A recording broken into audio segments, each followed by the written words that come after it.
So once you have made your sanctuary, I want you to sort of look back and think back about how making it went. You know, you need to think about the way you planned it.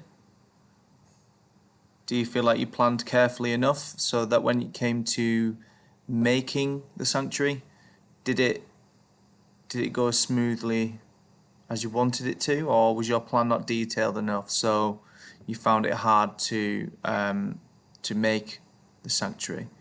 When actually making the project, what did you find went really well when you were making? Were the materials that you were using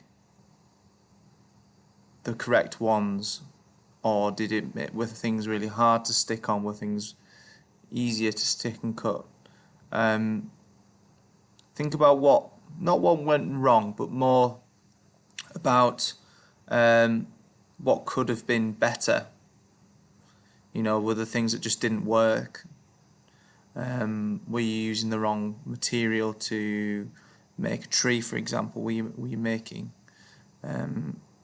Were paints the right thing to use when colouring, or would paint take too long to dry? So it's not necessarily thinking about what went wrong, but what could have been done better.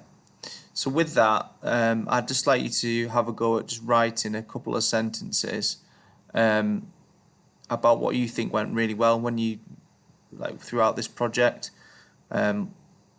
What maybe you could have done a bit better, and what actually did you enjoy doing the most? Did you enjoy making the plan, or did you like the cutting and sticking? Did you like working out what things you needed because you had a budget? Okay.